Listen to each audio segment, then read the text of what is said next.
Thank you very much for this friendly introduction, dear Ulf Garzke, dear Jim Lewis, Heather Conley, dear Christopher Rapp. Thank you very much for inviting me. Just arrived from the airport, and it's always a good feeling to be back in Washington. And I recall a fantastic time in the early 90s when I was here with my family at the embassy. In 1990 and 1991, it was the year of unification, so it's I will never forget this year. In this time, in the early 90s, nobody was worried about cyberspace and cybercrime and cyber war because the internet was just getting started. But nowadays, nobody can imagine a world without the internet. Our common cyberspace has been the driving force behind enormous economic growth over the past 20 years. This great success is based on several factors. First, global communication networks, enormous increases in production, totally new business models, ever shorter innovation cycles for ICT products. According to a recent study, half of all our businesses in Germany today depend on the internet in some way. At the same time, we recognize how fast this development continues. We are now standing on the threshold of new levels of networking: cloud computing, smart grids, e-mobility, e-health, e-education are only a few new buzzwords. The number of internet users will also continue to rise. Soon, 3 billion or more will be online. As global networks and the economic role of ICT and the internet grow, we depend more and more on the integrity and reliability of the data we process and store. And we expect these systems to be available at all times, and this is at first a national task. Germany was one of the first countries to take a strategic position on this issue.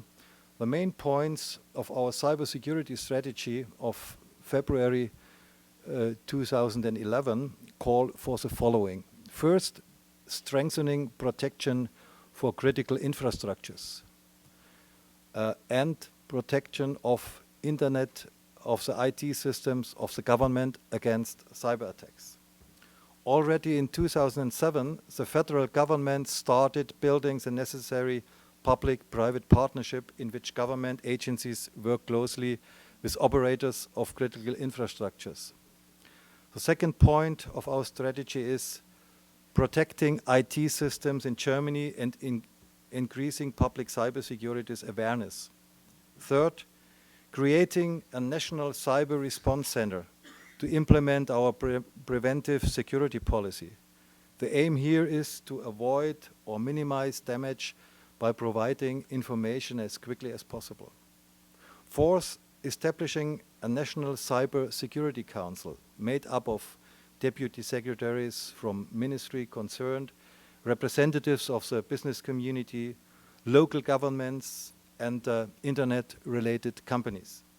The Council discusses new issues of cybersecurity, their possible impacts on Germany, and what positions the federal government should take. And finally, a very important goal of our strategy is the close and effective cooperation on cybersecurity in Europe and around the whole world. At the international level, the Budapest Convention on Cybercrime of 2001 noted the economic, social, and political significance of ICT. So far, about 30 nations have ratified this Council of Europe Convention, including the US and Germany. However, many countries have not yet ratified. They may wrongly think that the convention only applies to Europe. In fact, however, this convention is open also to countries that do not belong to the Council of Europe. The fact that so many countries have not ratified the convention is unfortunate, as we need the global harmonization of criminal law on computers, that we do not leave any safe havens for criminals. But if more countries did ratify this convention, it would not be enough. Instead, I believe the international community must agree to establish an area of security, freedom, and justice on the internet. Understanding cyberspace as an area of security, freedom, and justice is in the economic and social security interest of all countries. Now, how can we achieve this cybersecurity space at the international level? The greatest challenge is probably the different ideological perspectives already apparent from differences in terminology. For example, cybersecurity versus information security, cyberspace versus information space. But we should not let ideological differences get in the way. Instead, we must try to find where agreement is possible and on what basis this agreement can be shared. Fortunately, there already seems to be consensus on a number of key points. Due to our dependence on information and communication technologies, IT failures are seen as a threat everywhere in the world. This could be a good groundwork on which we can build an international agreement. The constructive discussion and input of the G8, of OSCE, of Cyber Conference in London and Berlin last year will be useful for the further process. We should also note the Russian and Chinese strategies for international information securities. The Russian draft convention of Yekaterinburg and the draft international code of conduct for information security signed by China, Russia, Tajikistan, and Uzbekistan both indicate that a process of discussion has begun in these countries. Due to the differences in our societies and political systems, I, of course, do not agree with all their positions. But the most important nations on Earth are focusing on the problem of ICT dependence. This makes clear that we should work together to find solutions. So I welcome the founding of the UN group of governmental experts on cyberspace, which will begin seeking common solutions this summer. Germany will also participate in this process, and I'm positive about opportunities to find a common denominator at an international, worldwide level. As we know, security in cyberspace does not stop at national border. Despite our ideological differences, in all nations could be achieved a consensus in following areas: economic prosperity and protection against crime, political and military stability, the desire to reduce the digital divide between the developed and less developed countries, human rights, and state responsibility for actions launched from own national territory. In formal terms, I could imagine starting with a politically binding, widely accepted soft law codex for norms of state behavior in cyberspace. As a Minister of Interior who is responsible for Homeland Security, I spend a lot of time dealing with the existing threat of cyber attacks, which can also come from outside the country, whether launched by criminals, by patriotic hackers, or by governments. I'm also thinking on the legal aspects of options for averting such threats. The key to greater collective security lies in international law, but the details have not yet been completely discussed. International cooperation is crucial when it comes to secure and predictable activities in cyberspace. When it comes to transparency and measures to build trust and security. Fighting crime, keeping IT systems available, and ensuring the confidentiality and integrity of data and networks. In terms of structure, I imagine a cyber commitment open to all states in the following form. In compliance with international law and basic effective elements of the Council of Europe Convention on Cybercrime, states should agree on further general principles that apply to cyberspace, such as peaceful use, culture of cybersecurity, availability, reliability, integrity, an obligation to protect critical infrastructures, an obligation to fight malicious software, as well as criminal and terrorist misuse, a right to self-defense, cooperation among states in finding out who is responsible for a cyber attack.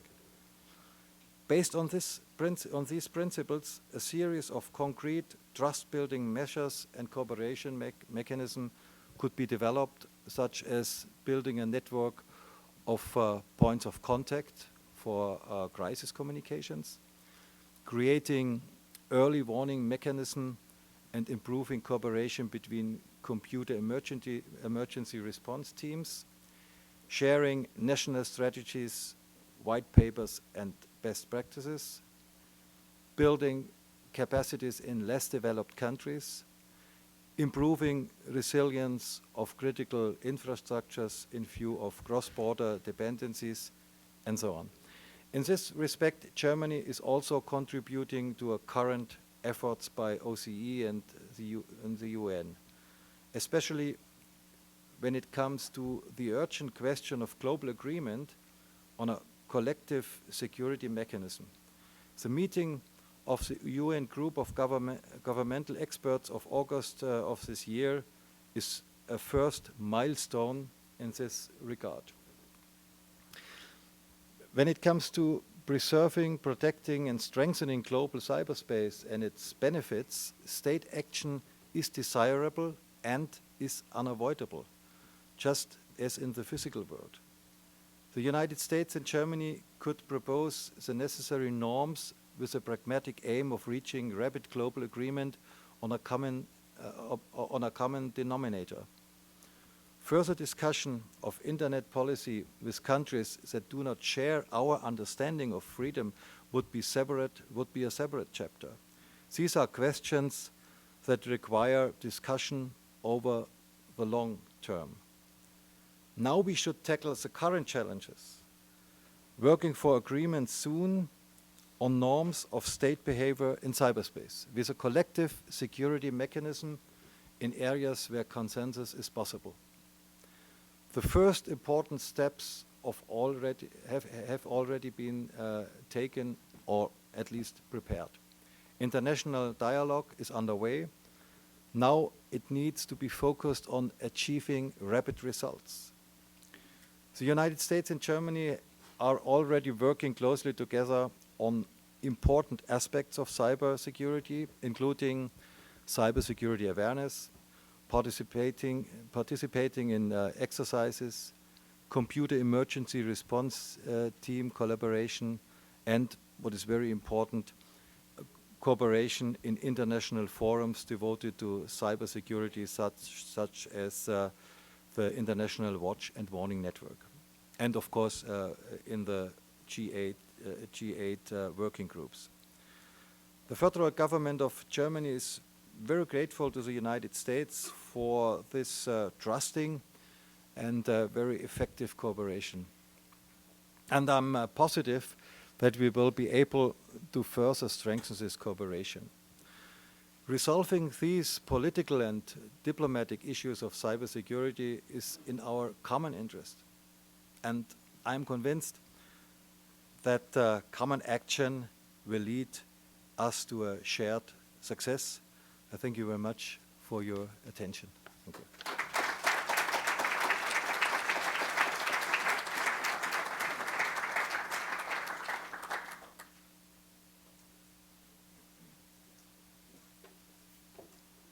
Mr. Minister, thank you so much for your remarks. Coming straight off the plane and delivering those remarks is quite a testament to your strength and fortitude. Mr. Minister, I don't know whether you'd be willing to take any questions from the audience. If not, that's fine. We can invite our final panel up. You tell me. We want to be very respectful of your very valuable time. Would you be willing to take a few questions? 2 or 3? All right. Well, we've been given a wonderful opportunity. Why don't I invite you back up to the podium, and then I'll help pull some questions. If you could please raise your hand, and with your name and affiliation, we have microphones. And Mr. Minister, thank you so much. Please, who has a question for the Minister? Now that's a gentleman who I know has a question. Be ready for Mr. Lewis's question. Oh, you gave my name away. I was going to use a different name. Please introduce yourself. No, I'm Jim Lewis, and I'm with CSIS. In looking at Germany, sometimes it's difficult for an outsider to understand all the constitutional structures that affect the cybersecurity mission and the relationship with the lander, the relationship among agencies. So I wonder if you could tell us a little bit about how you see the constitutional landscape, the legal landscape in Germany for dealing with this issue. No, of course, all the lenders, the regions in Germany have the understanding to be own states. So to be an own state means I'm responsible for the security of my people. But more and more they realize that we have to work together and we have to solve all the questions on a federal level. That makes us a little bit stronger than we were in the past.